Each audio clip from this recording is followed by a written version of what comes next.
You promised before to ensure that the Senate would remain independent, upholding, of course, the long tradition, but there has been criticism.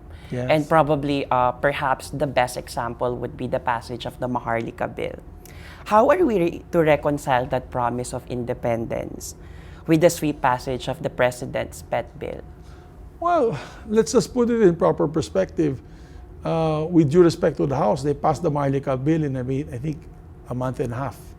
It took us about 6 months to discuss the Maharlika Investment Fund measure, the MIF. And within that 6 months, matagal ang debate namin on safeguards. So if you look at the original version passed and what the Senate has passed, nagdagdag kami ng for example, nagdagdag kami 2 pahina sa penalties alone. We added 2 pages on penalties alone.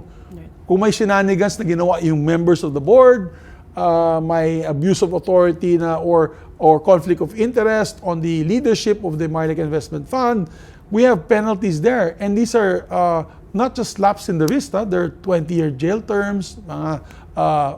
We quoted also, we included there the plunder clause of the plunder law. Masikip. Pati pagpili ng leadership ng Maharlika Investment Fund. Hindi lang si Presidente magsasabi na, ikaw, diyan ka na. No, under the Maharlika Investment Fund, it's like the JBC, the Judiciary Bar Council, when you're choosing justices and members of the judiciary. Talagang dadaan yan with a fine-tooth comb, butas ng karayom.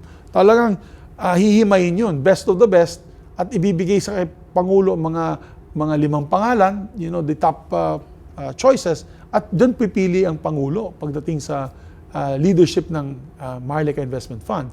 So, that shows independence because we could have just adopted the House version, right? We could have just adopted the House version, tapos ang boxing. Then obviously, we would have railroaded the measure. Okay. But it wasn't railroaded.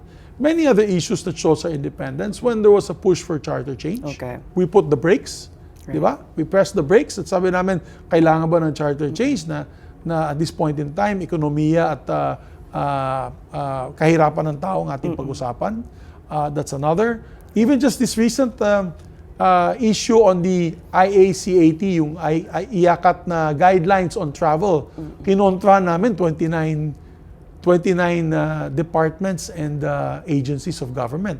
The IACAT is a council of 29 agencies of government together with the DOJ. Syempre, kung partner ka, kung yes ma'am, yes sir ka lang palagi, hindi mo na kukontrahin yun. Right. Pero nakita namin, perwisyo sa ating mga kababayan na gusto magbiyahe, na napakarami mga requirements na kailangan ipakita pa, pati birth certificate na original. Ako, birth certificate ko is 54 years old. Hindi ko nga alam kung saan yung birth certificate ko. Siguro nasa safe pa, hanapin ko pa yun. So, imagine, dadali mo yung original birth certificate. Kukuha ka pa ng notarized document from the consul or the embassy na pupuntahan mo na may gagawin ka dun at may magsusponsor sa'yo. Kalokohan na yun. It's the constitutional right of travel under Article 3, Section 6 of the Constitution. So, kinontra namin yung IACAT. So, I think that shows independence on the part of the Senate to be able to stand up for what is right for our people. And we've done this with the China issue. We went over and above what the government's policies on China. We did that now with this issue on travel. We're doing that now with the shenanigans of the police officers. Kung hindi siguro nagkakaroon ng investigation dito sa nangyari kay Jemboy dun sa Valenzuela, yung nangyari sa Rizal na pagbabaril ng 15-year-old na bata, yung investigate ng iba't ibang shenanigans ng iba't ibang departamento under the Blue Ribbon Committee. For example, the issue on the laptops.